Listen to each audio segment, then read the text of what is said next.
Nah, kita ada di dalam minggu kedua dari Advent dan judul The Gift, yaitu eksposisi kitab Kolose pasal yang pertama. Dan hari ini judul khotbah saya adalah Yesus Raja kita, Jesus our King. Dan nas kita adalah Kolose 1 ayat 9 sampai 17. Kita akan mulai 15 sampai 17, kemudian mundur ayat 9 sampai 14. Dan kita akan membacanya bersama-sama. Saudara dan saya membacanya mulai dari ayat yang ganjil ya saudara ya. Oke, ayat 15 kita akan membacanya. Judul dari perikop ini adalah keutamaan Kristus. Ayat 15, 1, 2, 3. Ia adalah gambar Allah yang tidak kelihatan, yang sulung, lebih utama dari segala yang diciptakan. Karena di dalam Dialah telah diciptakan segala sesuatu yang ada di surga dan yang ada di bumi, yang kelihatan dan yang tidak kelihatan, baik singgasana maupun kerajaan, baik pemerintah maupun penguasa. Segala sesuatu diciptakan oleh Dia dan untuk Dia. Ayat 17, Ia ada terlebih dahulu dari segala sesuatu dan segala sesuatu ada di dalam Dia. Kemudian Kolose 1 ayat 9 sampai 14, saudara baca yang genap, saya baca yang ganjil, oke? Ayat 9, sebab itu sejak waktu kami mendengarnya, kami tiada berhenti-henti berdoa untuk kamu. Kami meminta supaya kamu menerima segala hikmat dan pengertian yang benar untuk mengetahui kehendak Tuhan dengan sempurna. Ayat 10, sehingga hidupmu layak di hadapannya serta berkenan kepadanya dalam segala hal. Dan kamu memberi buah dalam segala pekerjaan yang baik dan bertumbuh dalam pengetahuan yang benar tentang Allah. Dan dikuatkan dengan segala kekuatan oleh kuasa kemuliaannya untuk menanggung segala sesuatu dengan tekun dan sabar. Ayat 12, dan mengucap syukur dengan sukacita kepada Bapa yang melayakkan kamu untuk mendapat bagian dalam apa yang ditentukan untuk orang-orang kudus di dalam kerajaan terang. Ia telah melepaskan kita dari kuasa kegelapan dan memindahkan kita ke dalam kerajaan anaknya yang kekasih. Ayat 14, di dalam Dia kita memiliki penebusan kita, yaitu pengampunan dosa. Berbahagialah orang yang mendengar firman Tuhan, memelihara dalam hatinya dan melakukan dalam hidupnya. Nah saudara, hari ini saya ingin memulai dengan sebuah statement. Pandangan Anda tentang siapa Yesus Kristus akan berdampak pada cara Anda menjalani hidup ini.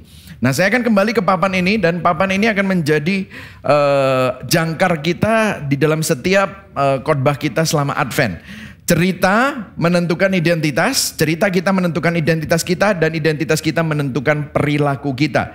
Jadi apapun yang saudara lakukan menjadi keputusanmu, itu semua berdasarkan dari apa yang saudara percaya tentang siapa saudara. Dan siapa saudara itu ditentukan oleh cerita hidup kita. Masalahnya cerita hidup kita seringkali dipenuhi dengan brokenness, kerusakan-kerusakan yang ada karena penderitaan dan kepahitan yang terjadi di dalam hidup saya, di dalam hidup saudara. Kalau saya hanya berputar dalam cerita saya yang tentang kepahitan dan penderitaan, maka nggak heran saya selalu cari hal-hal yang di dalam dunia untuk memenuhi defense mekanisme. Jadi sebagai mekanisme untuk melindungi diri saya, maka saya selalu cari pengakuan. Saya berusaha mengendalikan segala sesuatu dengan kekuatan saya sendiri. Saya jadi orang yang minder misalnya, atau mungkin jadi orang yang terlalu ambisius. Untuk apa? Membuktikan diri. Harga diri saya tergantung sama penerimaan orang. Itu adalah berhala. Dan itu yang menentukan perilaku saya. Tanpa Tuhan, ini semua seperti lingkaran setan, saudara. Itulah sebabnya saudara perlu diintervensi oleh Injil. Saudara perlu mendapatkan anugerah Tuhan supaya Injil itu mengubah cerita saudara. Cerita saudara yang penuh dengan brokenness digantikan oleh cerita penebusan. Sehingga Injil menebus identitas saudara. Sehingga lama-kelamaan berhala itu saudara tinggalkan dan saudara memandang kepada Kristus. Sehingga Kristus itu mengubah siapa saudara, dan Kristus itu juga mengubah perilaku saudara. Nah, ini saudara sudah mendapatkannya selama beberapa minggu ini. Nah, kalau saudara perhatikan, Advent, di masa Advent ini kita akan berfokus untuk melihat pribadi Yesus Kristus, untuk supaya saudara itu mengubah cerita saudara itu dengan ceritanya Yesus. Dan ceritanya Yesus bukan cuma hanya saudara dengar di gereja, tetapi cerita itu menjadi cerita saudara, bagian hidup saudara. Dan kalau saudara lihat di Kolose itu, kita bicara tentang keunggulan Kristus, keutamaan Kristus, dan supremasi Kristus. Dan hari ini dalam perikop ini Rasul Paulus menyatakan bahwa Yesus adalah Raja. Satu bagian dia akan bicara tentang Yesus Raja alam semesta. Kemudian ada bagian yang lain, Raja kehidupan pribadi kita. Jadi poin saya ada 3 hari ini. Yang pertama adalah Yesus adalah Raja alam semesta. Itu bicara tentang transcendent. Tuhan yang sangat besar atas alam semesta. Tetapi kemudian dia bukan cuma hanya Raja alam semesta, tetapi Yesus adalah Raja atas hidup saudara secara pribadi. Kita bicara tentang imanensi, imanen. Jadi transcendent, besar, imanen itu pribadi, sangat personal, peduli sama saudara. Dan kemudian yang ketiga, implikasi Injil dari kerajaannya atas hidup kita. Ya, kita akan mulai yang pertama. Yesus adalah Raja Allah atas alam semesta. Yang siap belajar katakan yes. Yes. Oke. Kita akan masuk dalam ayat 16. Ya, ayat 16. Kita baca yang kuning saja ya, yang pertama ya. Yang pertama terus kemudian saya kasih aba-aba untuk yang kedua ya. 1, 2, 3. Karena di dalam Dialah telah diciptakan segala sesuatu. Nah, di akhir diulang lagi. Ayo baca sama-sama. 1, 2, 3. Segala sesuatu diciptakan oleh Dia dan untuk Dia. Jadi ini poin 1A saudara. Bahwa Yesus Kristus adalah pencipta, creator segala sesuatu. Alam semesta dan ciptaan. Segala sesuatu ungkapannya adalah gagasan tentang keseluruhan. Yang apa? Yang kelihatan maupun yang tidak kelihatan. Baik yang fisik maupun yang non fisik. Yang natural maupun yang supranatural. Yang kelihatan dan nggak kelihatan termasuk apa? Penguasa-penguasa di udara dan penguasa yang ada di dalam kerajaan, di dalam bumi, pemerintahan. Sebentar lagi kita akan pemilu. Saudara, siapapun yang akan menang itu ada di bawah kedaulatan Allah. Nah saudara, kalau saudara perhatikan kenapa kok Paulus tiba-tiba ngomong begini? Karena Paulus sedang memerangi ajaran sesat di Kolose. Pemujaan terhadap roh, malaikat, ada pencipta-pencipta lain, atau kalau enggak paham panteisme. Panteisme itu yaitu bahwa Allah itu adalah bagian dari ciptaan. No, Rasul Paulus bilang, no, Dia adalah yang tertinggi, yang paling unggul, dan Kristus adalah Tuhan, dan hanya Dia yang layak untuk disembah. Dan ini bukan hanya Rasul Paulus yang bilang, tetapi Rasul Yohanes juga sepaham. Rasul Yohanes berkata di Yohanes 1 ayat 3 di dalam firman Allah yang hidup, versi firman Allah yang hidup, FAYH, ya, ini dikatakan begini, segala sesuatu diciptakan melaluinya, yaitu Yesus. Dan tanpa Dia tidak ada sesuatu pun yang diciptakan. Wow, bayangkan saudara. Jadi ternyata Yesus itu ada di dalam penciptaan. Dan Yesus juga menciptakan. Dan tanpa Yesus tidak ada sesuatu pun yang diciptakan. Penulis Ibrani juga berkata yang sana. Ibrani 1 ayat 2 di terjemahan baru. Dikatakan, maka pada zaman akhir ini Ia telah berbicara kepada kita dengan perantaraan anaknya. Yang telah Ia tetapkan sebagai yang berhak menerima segala yang ada. Nah bagian yang terakhir itu, oleh Dia. Baca sama-sama. 1, 2, 3. Oleh Dia Allah menjadikan alam semesta. Saudara lihat ya kata-katanya oleh Dia. Dia itu siapa? Yesus Kristus. Allah. Oh, kerjasama. Ini bicara tentang Tritunggal. Dia, Yesus, alam. Oleh Yesus, Allah telah menjadikan alam semesta. Artinya Kristus adalah bagian dari Allah Tritunggal yang esa. Jadi Allah, Roh Kudus, Anak dan Bapa, 3 pribadi, 1 hakikat esa yang tidak bisa terpisahkan. Itu kerjasama dari apa? Dari dirinya sendiri untuk menciptakan. Dialah tujuan akhir dari penciptaan. Seluruh ciptaan ada bukan hanya karena Kristus, tetapi untuk dan demi Kristus. Demi penggenapan tujuan kedaulatannya dan untuk kemuliaannya. Rasul Paulus juga berbicara, ini menunjukkan apa? Bahwa Alkitab setuju dengan ayat-ayat Alkitab yang lain, tidak ada kontradiksi. Rasul Paulus juga menjelaskan lagi di Roma 11 ayat 36. Sebab segala sesuatu adalah, ayo baca sama-sama, dari Dia dan oleh Dia dan kepada Dia, bagi Dialah kemuliaan sampai selama-lamanya. Wow, jadi Dia ini adalah pencipta. Ya, Dia adalah pencipta. Nah, N.T. Wright, seorang teolog yang menulis komentari Kolose dan Filemon, di dalam halaman 72 dia bilang begini, apapun yang kita lihat atau realitas apapun yang kita pikirkan, entitas apapun yang kita temukan di semesta, ini termasuk teknologi, X-ray vision, ya, X-ray, teleskop, artis, apapun itu ya, karya seni. Bahkan jika ada orang yang tidak mengakui fakta tersebut, segala sesuatu tersebut keberadaannya tidak bisa disangkali, tetap berhutang kepada Kristus. Jadi artinya semua hal yang ada di dalam dunia ini itu adalah emulasi dari penciptaan yang dilakukan Kristus. Nah, namun bukan hanya itu. Bukan hanya itu. 1b ini ada di dalam ayat 17. Di ayat 17 dikatakan begini. Ayo baca sama-sama ya, sekali lagi ayat 17. 1, 2, 3. Ia ada terlebih dahulu dari segala sesuatu, dan segala sesuatu ada di dalam Dia. Bahasa Inggrisnya lebih jelas. In Him all things holds together. What does that mean? Apa artinya? Di dalam Dia ada segala sesuatu. Segala sesuatu ada di dalam Dia. In Him all things hold together. Saya kemarin sampai bikin di dalam grup pastoral, saya bilang yang jago-jago Yunani nih ya Yunani ya, itu lagi bicara, kita ngomong ini gimana ya menerjemahkan, apa maksudnya segala sesuatu ada di dalam Dia. Jadi artinya begini, segala sesuatu itu utuh, tertata, teratur, terkomposisi di dalam Kristus. Wow, apa maksudnya? Nah ini ya, jadi kalau tadi 1a, Tuhan Yesus adalah pencipta. Tapi yang 1b, Yesus Kristus adalah pemelihara. Jadi bukan hanya creator, tetapi He is also sustainer. Ini doktrin ya saudara ya. Jadi dia bukan hanya pencipta, tetapi dia juga pemelihara segala sesuatu. Alam semesta dan ciptaan. Rasul Paulus menyatakan bahwa Kristus ada sebelum segala sesuatu. Artinya apa?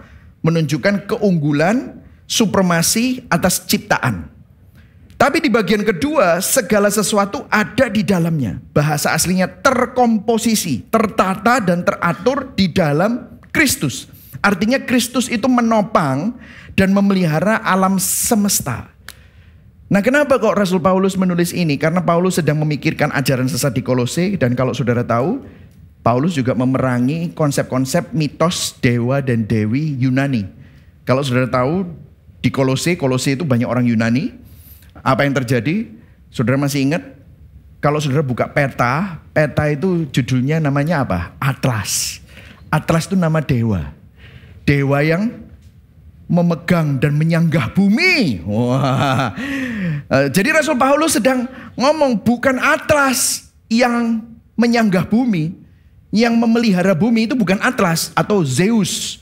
Dewa langit dan halilintar yang memberikan kehidupan di dalam bumi. Bukan. Tetapi Yesus adalah yang tertinggi, yang terunggul. Kristus adalah Tuhan. Sembahlah Dia saja. Nah mungkin saudara bilang, tapi kan saya nggak nyembah Atlas sama Zeus sekarang Pak, gitu loh. Sekarang kan kalau di TikTok itu sekarang lagi rame agnostik, ateis, kan gitu kan. Liberal atau kaum naturalis gitu ya. Pak minggu-minggu sudah diajain filosofi, nggak apa-apa. Ada orang bilang gini, Pak saya nggak peduli sama filosofi, ya itu filosofimu berarti gitu saudara ya. Saudara tahu nggak, kita semua ini punya filosofi sebenarnya. Kita ini punya filosofi, cuma nggak suka mendiskusikan filosofi. Ya kalau nggak suka mendiskusikan, tak khotbah aja gitu ya saudara ya. Biar saudara paling tidak filosofinya itu makin tajam gitu loh saudara ya. Nah apa yang dikatakan Paulus di sini sangat relevan sampai sekarang. Karena ini juga memerangi paham-paham filosofi modern. Kalau saudara lihat kembali ke sini ya. Cerita kita seringkali dipengaruhi oleh brokenness, kepahitan, dan penderitaan. Tanpa Injil, kita berusaha cari cerita lain. Dari mana? Filosofi dunia. Betul? Kita cari cerita lain dari mana? Netflix. Kita cari cerita lain di mana? Novel. Sosial media. Itulah yang berusaha kita tunjukkan kepada dunia. Pencitraan kita dan yang lain-lain. Untuk menunjukkan siapa? Identitas kita. Itulah yang terjadi. Nah, tahu saudara, cerita-cerita ini kalau tidak ada Injil, saudara akan terus ada di dalam lingkaran setan itu, saudara. Dan paham-paham filosofi yang diperangi oleh Rasul Paulus bukan hanya Atlas, Zeus, atau mitos-mitos Yunani. Tetapi juga saya berikan 2 contoh. Saya kasih sedikit. Saudara yang mungkin Gen Xer sama Baby Boomer. Saudara mungkin merasa ini kok kurang relevan bagi saya. Tapi anak-anak saudara, milenial, Gen Y, Gen Alpha, itu bergumul dengan ini setiap hari. Saya kasih dua tokoh yang sekarang lagi digemari oleh orang, yaitu tokoh agnostik dan tokoh ateis. Namanya David Hume dan Bertrand Russell. Dua tokoh ini saya harus baca bukunya pada waktu saya sekolah apologetika, dan dua-duanya ini mempunyai kesimpulan yang mirip. Nah, yang pertama ya saya bilang David Hume itu seorang agnostik. Agnostik ini begini, mungkin saudara yang nggak tahu agnostik itu begini. Agnostik ini, Tuhan itu ya belum tentu ada, tapi juga belum tentu tidak ada. Nah, ini namanya orang bingung gitu saudara. Ya, ini agnostik ya saudara. Karena kita tahu bahwa ada sesuatu kuasa atau sesuatu yang lebih besar dari diri kita. Tetapi kita bisa menjelaskan segala sesuatu. Tetapi kita nggak tahu apakah ada Tuhan atau jangan-jangan Tuhan tidak ada. Tapi ada kemungkinan ada sesuatu yang lebih besar. Itu agnostik. Tapi Bertrand Russell, ateis. Tidak percaya bahwa ada Tuhan. Semuanya itu dapat dijelaskan secara sains. Atau dia penganut naturalisme. Nanti saya akan jelaskan naturalisme. Nah, tapi keduanya punya kebingungan yang sama. Yaitu gini, keduanya dibuat bingung karena tidak bisa menjelaskan keteraturan alam semesta. Saudara lihat ya, alam semesta ini teratur ya. Saya kasih contoh. Banyak orang kan bilang gini, alam semesta itu pasti terjadinya gara-gara Big Bang. Ada tabrakan, dier. Terus kemudian itu menyebabkan sebuah force, sebuah kekuatan yang akhirnya menghasilkan kehidupan. Saya tanya sama saudara ya. Saudara punya satu genggam kelereng. Saudara kopiok. Terus kemudian saudara lempar ke lantai. Saya mau tanya sama saudara. Bisa nggak itu kelereng tiba-tiba jadi segi 8? Kalau bisa itu namanya mujizat. Betul ya saudara. Tapi apa yang terjadi dengan kelereng kalau saudara kopiok? Pior gitu. Semburat, kacau. Betul ya. Jadi chaos. Nah, mereka berdua bilang, gimana ya menjelaskan ada keteraturan di alam semesta? Karena atmosfer begitu akurat. Tata surya begitu akurat. Gravitasi begitu akurat. Ozon layer begitu akurat. Jumlah oksigen begitu akurat. Tapi mungkin sudah bilang, masa sih ada teratur alam semesta? Buktinya ada bencana alam. Loh, tapi saudara tahu, bencana alam itu dapat dijelaskan loh. Ada sebab dan akibat. Para ilmuwan bisa lihat kalau ada gempa bumi di sini itu karena ada pergeseran di sini.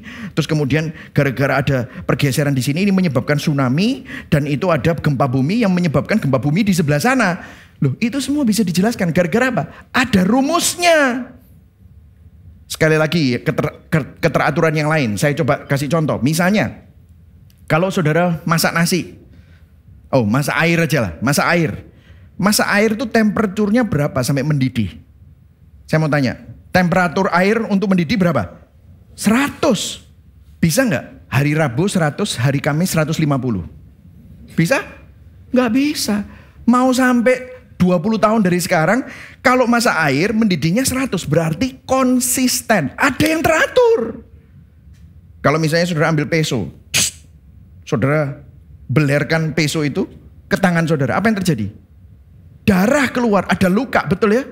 Atau saudara minggu depan saudara coba, loh kok gak apa-apa ya? Kebal aku. Wah, dalam nama Yesus gitu saudara mungkin. Ada keteraturan, ada sebab dan akibat. Dan ini keteraturan alam semesta itu membingungkan orang yang tidak percaya Tuhan dan para agnostik. Karena untuk menyanggah paham ateisme yang menyangkal keberadaan Tuhan, argumentasi fine tuning, argumentasi keteraturan alam semesta begitu sulit untuk dijelaskan sehingga orang ateis pun akhirnya tidak dapat sepenuhnya yakin untuk menyangkal Tuhan. Makanya saya sampai rekomendasikan beberapa orang ateis itu sampai perlu beli bukunya Norman Geisler yang judulnya gini, I don't have enough faith to become an atheist. Karena untuk jadi ateis lebih banyak perlu iman dibandingkan orang Kristen. Kalau sampai segitunya kamu tetap tidak percaya Tuhan, artinya memang kamu menolak Tuhan. Meskipun dia ada. Halo, ngerti ya saudara? Nah ini paham yang pertama. Saya perlu jelaskan supaya saudara ini kalau ditanyain anak saudara bisa jawab. Soalnya kemarin itu ada pertanyaan, apologetika di bawah, terus ada yang nyeletuk gini, papa mamaku tak tanyain gini-ginian, hush, kamu nggak usah banyak tanya, digituin saudara. Yang perlu bertobat kayaknya bukan anaknya tapi orang tuanya gitu saudara ya. Ya. Terus kemudian yang kedua adalah paham naturalisme. Paham naturalisme. Tadi ateis sama agnostik ya. Yang ini naturalisme. Saudara tahu naturalisme? Ya ini jangan dibaca dulu. Saya jelaskan naturalisme. Naturalisme itu begini. Paham yang manusia itu seperti binatang yang advance. Jadi manusia itu bukan gambar dan rupa Allah. Jadi jangan bilang kalau cinta, marah, itu bukan marah dan cinta yang sesungguhnya. Itu ilusi. Misalnya saudara nonton film, terus saudara nangis, saudara merasa terharu. Itu hanyalah stimulasi saraf yang bikin kita nangis. Itu bohongan. Jadi kalau kamu merasa hadirat Tuhan, terus kamu nangis-nangis, itu bukan hadirat Tuhan. Itu hanyalah stimulasi dari yang nyanyi di depan. Lah ada benernya. Tapi gini saudara. Kalau itu stimulasi dan cinta, bahkan ada yang bilang gini, oh kita gak perlu cinta. Aku punya kebutuhan biologis secara seksual, makanya aku melakukan hubungan seks tapi gak perlu cinta-cintaan. Wah ngomong kayak gitu, karena kita ini seperti binatang. Lihat binatang, anjing, ketemu sama betina, jantan ketemu betina, langsung kawin kan? Itu bukan kawin namanya, itu hanya melakukan hubungan seks. Nah kita ini seperti anjing, wah animal instinct, wah kan gitu. Oh ini binatang advance, nah itu naturalisme. Nah saudara tahu, problemnya tatanan moral di dalam hati manusia itu juga tidak bisa disangkal. Saya itu mengkonselingi begitu banyak orang, sampai orang yang hidupnya berhubungan seks di luar nikah terlalu banyak. Terus menerus. Hancur loh harga dirinya. Hancur jati dirinya. Kenapa ya? Kok gak bisa disangkal? Saya pernah melayani di penjara. Ketemu sama orang yang bekas bunuh beberapa orang. Ini bukan cuma hanya di Indonesia. Baik di luar negeri. Ketemu sama orang yang bekas membunuh orang. Itu kenapa ya? Dia bilang, Pak saya tidak bisa merasa peace.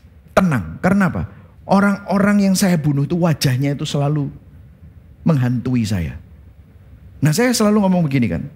Kalau kucing membunuh tikus, itu tidak ada serikat tikus demo untuk protes di depan kandang kucing. Gak ada kan saudara. Tidak ada pengadilan tikus untuk menuntut jaksa penuntut dari tikus untuk menuntut kucing. Gak ada. Itu dibilang hukum rimba. Nah untuk menyanggah paham naturalisme yang menyangkal adanya pencipta bahwa manusia bukanlah gambar dan rupa Allah. Manusia itu punya moral. Argumentasi tatanan moral begitu sulit dijelaskan karena sistem keadilan manusia berbeda dengan hukum rimba. Begitu ada orang kaya mengeksploitasi buruh, apa yang terjadi? Demo langsung. Kenapa? Kalau manusia adalah hasil dari evolusi, kita itu marah. Kalau paham naturalisme itu betul kita marah. Kan mestinya gak apa-apa. Ya memang itu seharusnya. Yang kaya menindas yang miskin. Yang kuat menimba yang lemah. Tetapi kenapa kok kita marah? Kalau ada seorang dewasa melecehkan secara seksual anak-anak kecil. Kita langsung demo. Kita langsung marah. Dipukuli itu orang. Pedofilia itu orang. Kok bisa? Bukankah kalau survival of the fittest, naturalisme, dan ini semua adalah evolusi, produk evolusi, maka yang kuat akan selalu menindas yang lemah. Tetapi manusia tidak pernah bisa menerima itu. Kenapa? Karena ada tatanan moral di dalam hati manusia. Raja Salomo berkata, ada kekekalan di dalam hati manusia. Yang setuju katakan amin. Semoga kalau nanti anak saudara nanya, atau teman saudara yang ateis tanya, saudara bisa jawab. Kenapa? Ini jawabannya. Mereka gak bisa jawab loh. Dari mana itu? Oh stimulasi, kalau gitu kalau membunuh berarti juga stimulasi.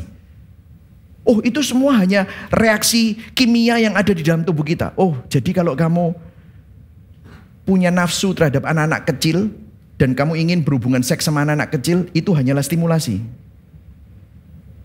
Ya enggak, jangan kayak gitulah, itu gak masuk akal. Loh berarti yang gak konsisten siapa? Siapa yang enggak konsisten? Jadi saudara bisa lihat ya, ateis, agnostik, naturalis, mereka tidak konsisten. Disinilah kekristenan, Kristus adalah Raja Kosmos. Ada tatanannya. Katakan sama-sama kosmos. Kosmos. Katakan sekali lagi. 1, 2, 3. Kosmos. Apa itu kosmos? Kosmos itu artinya teratur. Ada keteraturan. Bagi orang Kristen segala sesuatu alam semesta dan ciptaan itu utuh, tertata, terkomposisi secara teratur. Kalau ada ketidakteraturan itu karena dosa. Tetapi Kristus sendiri adalah kosmos. In Him all things hold together. Segala sesuatu ada di dalam, bersatu, utuh, tertata, terkomposisi di dalam kedaulatannya. Artinya Kristus bukan hanya berdaulat atas alam semesta, tetapi gini, Kristus juga adalah Raja yang berdaulat atas hidup saudara. Kita masuk dalam poin yang kedua. Nah, kalau Tuhan adalah Raja alam semesta, bahwa segala sesuatu utuh, tertata, terkomposisi secara teratur, pemelihara juga, maka Dia juga adalah pencipta dan pemelihara atas hidup saudara dan saya. Nah, sekarang pertanyaannya begini. Ini pertanyaan untuk poin kedua. Coba kita lihat hidup kita. Apakah hidup kita teratur atau kacau? Apakah hidup saudara kosmos atau chaos? Nah, apakah hidup saudara ini ada di dalam kedaulatannya Kristus? Atau hidup saudara kacau balau? Apakah hidup kita utuh? Apakah hidup kita tertata dan teratur? Apakah hidup kita terkomposisi di dalam Dia? Nah, oke. Saya kembali ke sini. Mungkin saudara bilang, wah pastor nggak fair kalau ngomong kosmos dan chaos. Soalnya sekarang ini akhir tahun, Pak. Akhir tahun itu biasanya memang ekonomi lagi susah. Jadi hidup saya sekarang chaos. Bisnisku chaos, bukan kosmos. Ada banyak disrupsi dalam cerita hidupku. Ada banyak yang gak enak. Aku barusan aja tes darah. Misalnya, waduh, tubuhku chaos. Jadi aku juga sakit. Ekonomi gak bagus, aku sakit. Sering gegeran sama bojo. Chaos, Pak. Jadi tidak fair kalau Bapak bilang bahwa raja itu, Kristus jadi raja itu kita harus selalu teratur. Nah, kadang-kadang begini saudara. Saya mau tanya sama saudara ya. Kadang-kadang keadaan kita itu bisa kacau. Tapi yang paling penting itu sebenarnya hati kita. Karena begini, chaos itu bukan dari keadaan seringkali. Namun sering terjadi dari reaksi kita yang kacau terhadap keadaan yang ada. Betul atau tidak? Saudara, saya di dalam banyak sekali konseling-konseling yang ada di dalam pernikahan. Suami istri berantem. Hampir cerai, sudah minggat segala macam. Kalau ditelusuri gitu. Biasanya masalahnya sepele. Betul atau tidak, saudara? Sepele. Hal-hal yang kecil, betul atau enggak, saudara? Ini banyak yang begini-begini tapi ada yang diem aja, gak percaya. Atau menyangkal gitu ya, saudara. Saudara, semuanya awalnya kecil. Tapi jadi chaos, gara-gara apa? Reaksi kita. Jika keadaan kita chaos dan bukan kosmos yang di dalam kotak itu, maka kita perlu datang kepada Kristus. Karena segala sesuatu ada di dalam Dia. Masalahnya kan begini. Salah satu kenapa kita ini chaos, karena reaksi kita yang membuat keadaan makin kacau. Kalau kita menggunakan lensa Kristus dan melihat keadaan dengan ketenangan dan keutuhan, bahwa kalau misalnya ada yang tidak beres dengan ekonomi, ada yang nggak beres dengan tubuh, misalnya ada sesuatu, aku dijahati orang, Pak, aku dikhianati orang. Ada maksud Tuhan di balik semua ini. Dalam kedaulatannya Tuhan mengizinkan itu terjadi dalam hidupmu. Ingat, segala sesuatu ada di dalam Kristus, dalam kedaulatannya. Jika kita tidak utuh dan tidak tenang, maka kita perlu datang kepada Yesus Kristus. Rasul Paulus berkata, in Him all things hold together. Segala sesuatu terkomposisi di dalam Dia, tertata rapi di dalam Dia. Paulus berkata kepada kita seakan-akan begini, sama seperti Yesus menata alam semesta dan mengutuhkan alam semesta dengan kekuatan kuasanya, Yesus juga ingin mengutuhkan kamu. Bahkan dalam keadaanmu yang kacau, tapi kamu tetap akan tidak kacau dan tetap baik-baik saja.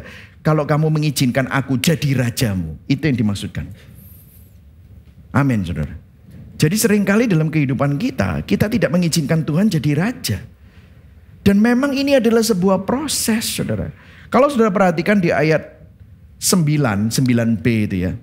Lihat, doa Paulus itu. Doa Paulus kepada orang-orang di Kolose. By the way, ini surat konteksnya adalah jemaat ya.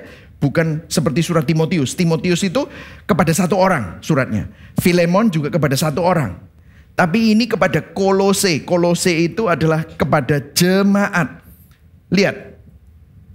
Saya bacakan buat saudara 9b. Supaya kamu menerima segala hikmat. Pengertian yang benar. Untuk mengetahui kehendak Tuhan dengan sempurna. Kemudian ayat 10b. Sehingga kamu memberi buah dalam segala pekerjaan yang baik. Dan bertumbuh dalam pengetahuan yang benar tentang Allah. Saudara tahu? Ini adalah proses, gak bisa instan, butuh proses. Katakan sama-sama proses. Untuk berada di dalam otoritas kerajaan Yesus. Yesus jadi raja, itu perlu proses. Kita kembali ke papan. Untuk cerita kita yang broken, kepahitan dan penderitaan, atau yang seringkali dicemari oleh filosofi dunia dan sosial media, dan diganti dengan Injil, itu butuh proses untuk supaya ditebus. Tidak bisa instan. Kita perlu mengerti, kita perlu baca, kita perlu dengar khotbah, kita perlu join komunitas, kita perlu diskusi, kita perlu bisa saling mendoakan, kita perlu dengarkan orang lain berproses. Makanya ya, saya ada beberapa teman yang bilang sama, aku ini tidak cocok masuk care group. Kenapa kok gak cocok ikut care group? Aku ini sukanya eksposisi. Aku sukanya denger Bible study. Kalau di care group itu kan sharing. Gak cocok aku. Saudara dengar, eksposisi itu bagus. Tapi eksposisi yang tidak pernah didiskusikan dan di-sharingkan, itu hanya kognitif. Yang kognitif gak akan bisa jadi afektif kalau tidak direflektifkan. Yang setuju katakan amin. Gak bisa, saudara. Perlu didiskusikan. Jadi kalau saudara sukanya yang baca PA yang keren-keren gitu, percuma kalau tidak pernah masuk ke dalam hatimu. Nanti pekerjaanmu, bisnismu tidak ada hubungannya sama PA itu. Kalau tidak didiskusikan, direflektifkan, sampai dimasukkan di dalam hati. Sehingga mengubah ceritamu, mengubah hidupmu. Ada orang yang bilang gini, aku gak mau terlalu dekat sama orang, aku pernah dikhianati, aku nanti hilang feeling sama orang karena terlalu dekat. Loh, balik lagi ke cerita ini. Bro, kamu kalau kembali ke cerita ini ya kembali ke brokenness lagi. Makanya kamu hilang feeling, kenapa? Kamu merasa, iki loh broken. You have to change it with the gospel. Supaya apa? Kita berproses, supaya kita ini semakin bisa mengerti, mengenal dia dengan benar, sehingga apa? Bertumbuh dan berbuah. Yang setuju katakan amin ya. Ini pesan penggembalaan dari hati saya untuk supaya saudara nggak stuck. Saudara nggak hidup di dalam dikotomi. Saudara ke gereja tapi hidupmu nggak berubah. Waktu itu beberapa hari yang lalu kita pernah diskusi sama beberapa teman, dibilang, bro, kalau kamu ikut join gym, kamu sudah di sana 6 tahun. Tapi kamu tidak pernah berotot. Kira-kira kamu mau datang terus gak ke gym itu? Boleh dijawab? Mau gak? Ya enggak. Lah buat apa kamu ke sana? Oh ya kan alat-alatnya bagus. Saudara gitu, ke gym bagus ya alat-alatnya ya. Terus sudah lihat-lihat orang gitu. Tapi saudara gak berubah, gak berotot, gak tambah sehat gitu ya. Saudara ke sana sudah 6 tahun, saudara gak berubah. Buat apa kamu ke sana? Saudara ke gereja, dengar khotbah, tapi hidupmu gak berubah. Jangan-jangan Anda cuma hanya datang seperti nonton bioskop. Hanya dengar ceramah. Tetapi semua firman itu tidak pernah kau aplikasikan. Sehingga engkau tidak mengerti, mengenal Tuhan dengan benar. Sehingga gak bertumbuh dan berbuah. Perlu ada hasilnya. Kalau saudara perhatikan, ada hasilnya. Lihat hasilnya apa? Menanggung segala sesuatu dengan apa? Tekun dan sabar. Paulus menulis dalam konteks jemaat plural, sekelompok komunitas, bukan hanya kepada seseorang. Jadi ini perlu, saudara. Yang setuju katakan amin. Amin saudara ya. Ya, jadi bagi saudara yang sudah ada di dalam care group, puji Tuhan. Bagi saudara yang belum, tahun depan kita akan mulai kelas APS ya saudara ya. Saudara bisa join di sana untuk supaya saudara menjadi bagian dari small group. Yang sudah selesai APS tapi belum join dalam small group, saya menghimbau supaya saudara dapat bertumbuh dan berakar dan berbuah. Supaya saudara nggak cuma hanya join gym yang tidak mengubah hidupmu atau join gereja yang tidak mengubah hatimu ya saudara ya. Nah, pertanyaannya kan begini, oke pastor, saya mau untuk supaya saya dapat masuk dalam kerajaannya. Nah, disinilah saya mau masuk dalam Injil. Bagaimana kita masuk di dalam kerajaan Kristus? Supaya saudara nggak cuma hanya tahu tentang Kristus, tetapi benar-benar diperintah kerajaan Kristus itu bisa masuk dalam hidupmu dan kamu benar-benar bisa menjadi umatnya dan bertumbuh dan berakar. Gimana caranya? Oh, ada petunjuknya di sini saudara.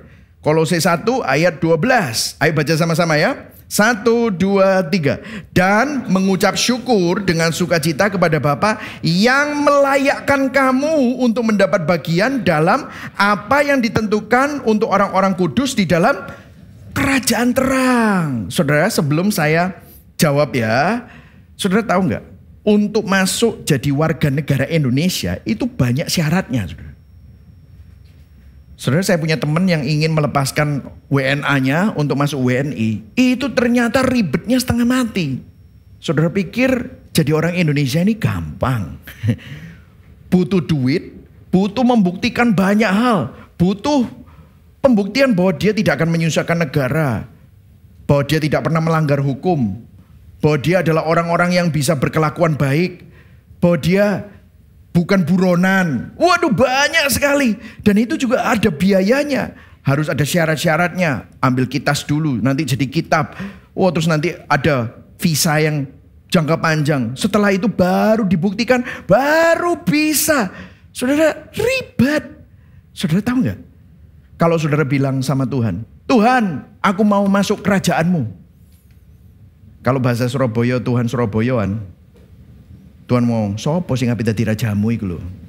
Gak paten aku. Gitu misalnya, itu kalau Michael Christian yang jadi raja ya saudara. Tapi saudara tahu nggak? Saudara ini nggak masuk. Saya ini nggak masuk. Saya nggak bisa masuk. Dan nggak layak untuk masuk.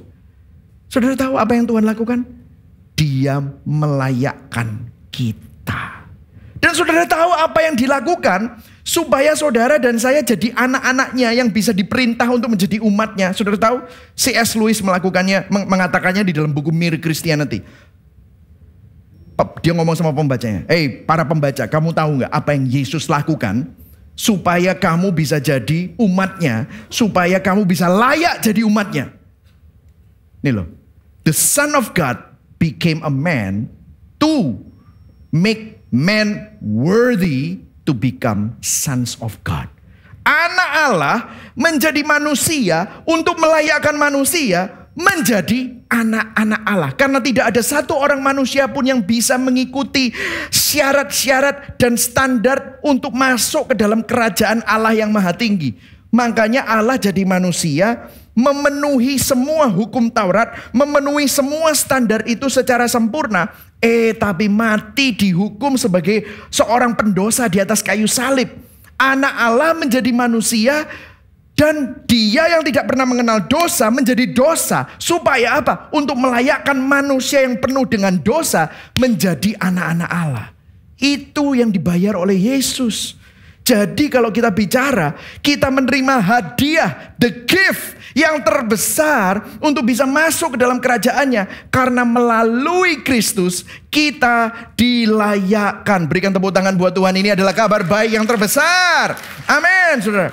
Karena tidak ada seorang pun dapat menjadi layak dengan upaya serta perbuatan baiknya sendiri. Kita dapat menjadi layak karena Kristus bertukar tempat dengan kita. Dia tukar tempat, saudara. Kalau saudara lihat ya di ayat 13a sampai 14a dikatakan begini, Ia telah melepaskan kita dari kuasa kegelapan dan memindahkan kita ke dalam kerajaan anaknya yang kekasih. Kok bisa? Di dalam dia. Baca ayat 14 ya, 1, 2, 3. Di dalam dia kita memiliki penebusan kita. pertukaran tempat. Di dalam Kristus kita ditebus.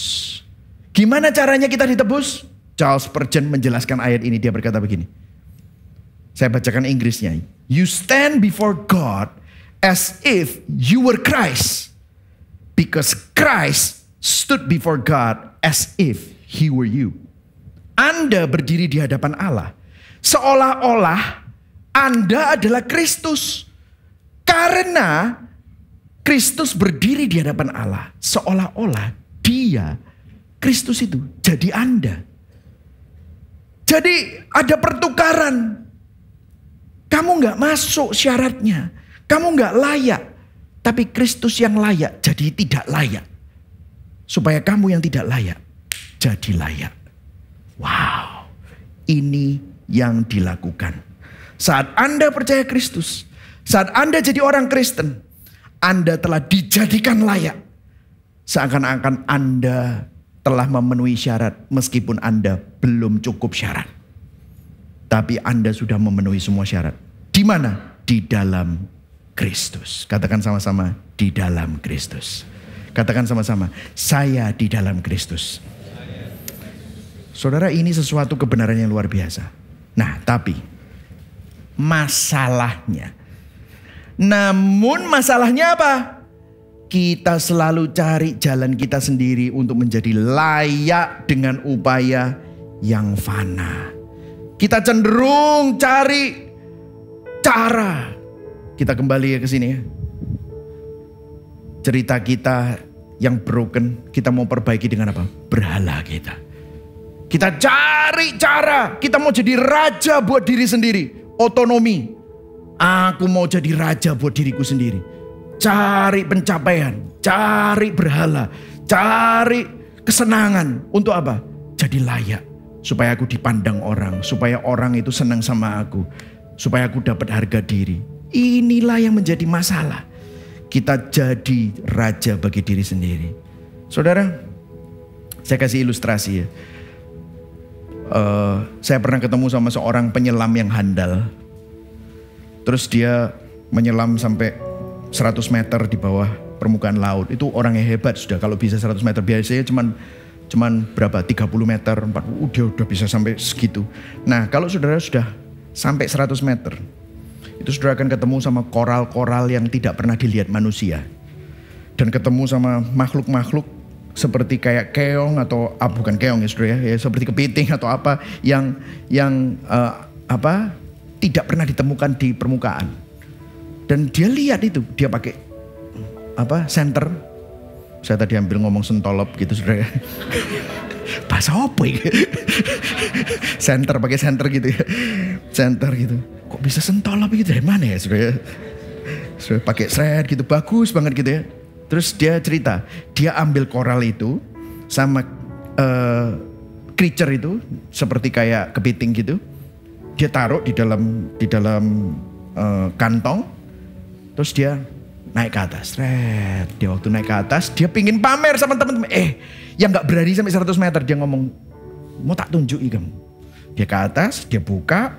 Sudah tahu, begitu dibuka, air lautnya udah keluar. Gak lama, itu koralnya tiba-tiba melembung. Meledak. Push. Meledos. Itu kepitingnya juga gitu, gak lama. Tiba-tiba badannya itu meledak, saudara. Terus orangnya yang di sana bilang, nggak bisa pak, itu di 100 meter. Itu adalah habitatnya dia. Begitu dibawa, pressure-nya itu lain pak.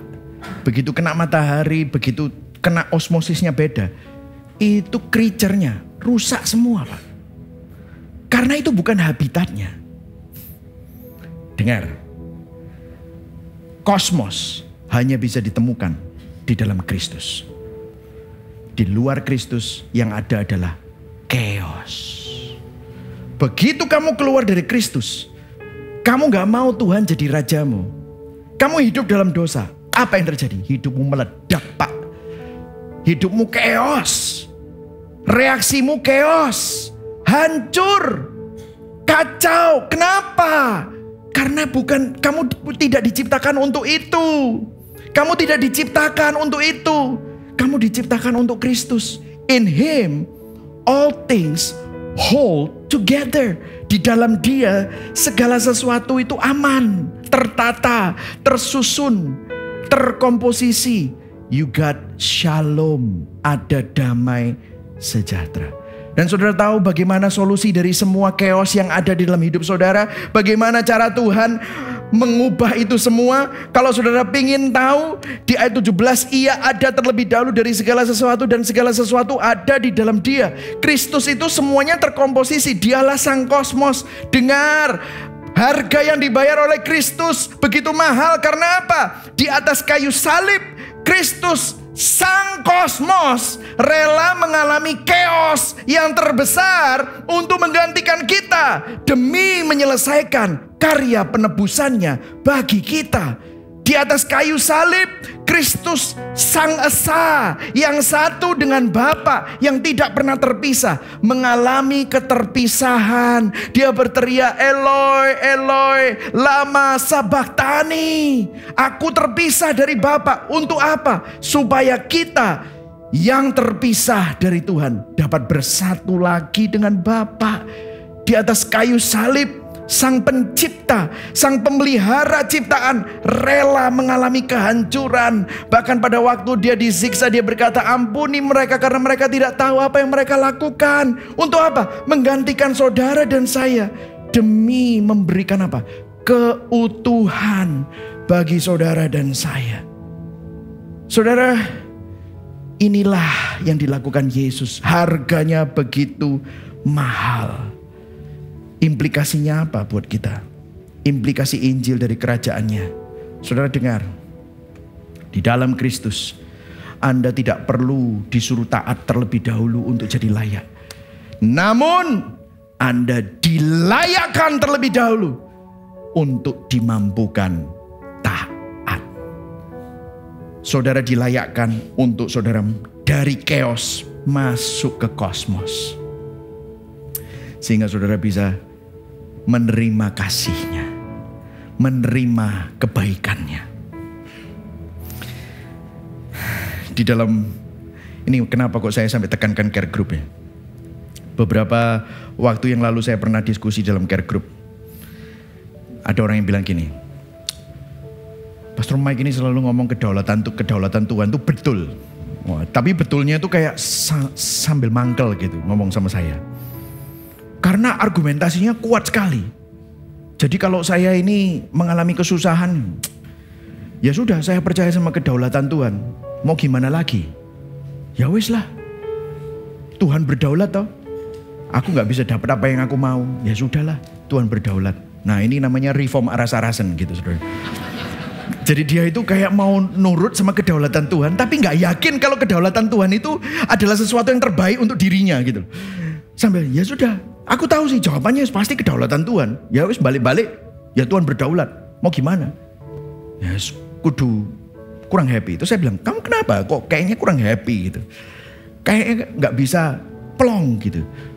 Ya habis gimana? Ya Tuhan itu berdaulatan. Nah saudara gini loh.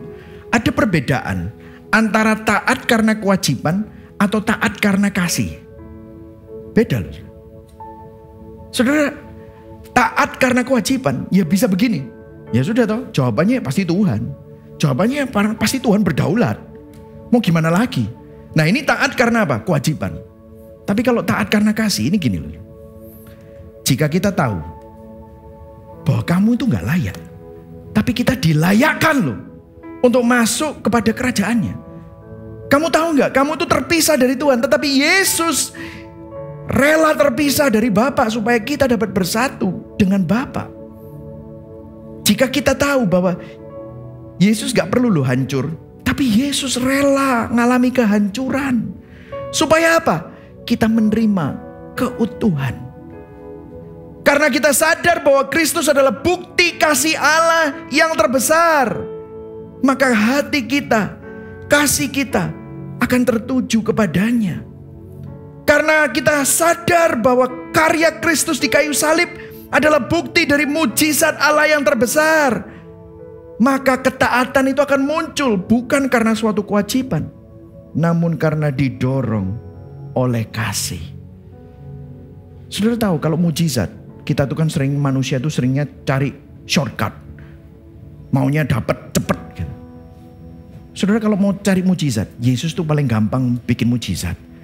Nggak ada makanan, 5 roti dan 2 ikan, dicet, langsung warak kabeh. Kenyang, dapat 12 bakul lagi. Wah, keren. Buta, ngidu di tanah, dapat mata. Wih, mata baru, keren. Orang mati, Lazarus bangkit. Itu mujizat, tahu nggak? Itu mujizat semua. Itu mujizat yang receh untuk membuat saudara dan saya layak. Untuk membuat saudara dan saya yang berdosa diampuni. Dia harus naik di kayu salib. Dia harus ke Getsemani, dia berdoa, Tuhan kalau bisa cawan ini lewat sampai berpeluh darah. Sampai dia harus berteriak, Eloi, Eloi, lama sabachthani. Itu yang dia lewati. Supaya apa? Saudara dan saya dapat dilayakkan. Tim Keller bilang gini, agama mengatakan saya melakukan kebaikan moral supaya Tuhan memberkati saya. Injil mengatakan Tuhan memberi saya kesempurnaan moral melalui Yesus Kristus. Sehingga hidup saya jadi berkat bagi kemuliaan Tuhan. Agama mengatakan jika aku taat maka Tuhan akan mencintai dan menerima aku. Injil mengatakan Tuhan telah mencintai dan menerima kamu. Oleh karena itu kamu bisa dengan senang hati taat. Yang setuju katakan amin. Bagaimana dengan kita? Saya berdoa supaya saudara bisa rest. Segala sesuatu ada di dalam genggaman tangannya. Saya akan menutup dengan sebuah ilustrasi ini ya saudara. Saya masih ingat anak saya sekarang yang Jane itu umur 11. Tapi saya masih ingat waktu dia masih umur 1,5-2 tahun. Dia baru bisa belajar jalan. Tapi dia udah tahu kalau dirinya itu beda sama kakak-kakaknya. Karena 2 kakaknya laki-laki. Kalau dia itu selalu bawa tas kemana-mana. Isi tasnya itu ada dompetnya. Ada kacamata hitam. Ada lipstik-lipstikan. Dia selalu bawa bunny. Jadi apa? Kelinci. Itu yang temenin dia tidur sama bayi-bayian lagi. Dan kalau kemana-mana ketemu sama saya, Daddy, dia selalu bawa itu bontot. Saya masih ingat ya, dia kalau bontot tuh tangannya kecil ya, ginuk-ginuk gitu saudara. Wah kecil, dia bawa semua. Itu tasnya, baninya, bayinya, minumnya juga dibawa. Terus sambil datang kepada saya, jatuh semua, klotak. Terus diambil ini satu, baninya jatuh. Dapat ini, diambil lagi. Saya lihat kecil gitu. Saudara tahu ya, waktu saya menyiapkan ini, somehow Tuhan itu mengingatkan saya akan scene itu. Terus saya berdoa, Tuhan kok tiba-tiba aku ingat itu. Jane itu waktu masih kecil, kayak kamu. Kita itu berusaha ngambil semua dan mengontrol semua dengan tangan kita yang kecil. Kerjaanku, kesehatanku, ekonomiku, istriku, anak-anakku, semua berusaha dipegang. Apa yang terjadi? Semuanya jatuh. Begitu mau ngambil ini yang satu jatuh, mau ngambil itu satu jatuh, semuanya jatuh. Tangan kita terlalu kecil, tidak segede tangan Tuhan. Dan saudara tahu, untuk membuktikan bahwa Tuhan menggenggam tangan kita, dia mati di atas kayu salib. Yang menggenggam tangan kita itu adalah Kristus. Kurang apa lagi waktu saya itu, Tuhan ampuni Tuhan. Hati kita begitu bebal. Bahkan salib pun kadang-kadang gak cukup untuk nunjukin bahwa Tuhan itu kasih. Semestinya salib itu sudah lebih dari cukup. Kalau saudara pandang salib Kristus, segala sesuatu ada dalam genggaman tangannya. Mari sama-sama bangkit berdiri saudara. Sebelum kita mengambil perjamuan kudus, pertanyaannya, perhatikan hidup saudara. Apakah hidup saudara kosmos atau chaos? Siapakah yang menjadi raja atas hidup kita?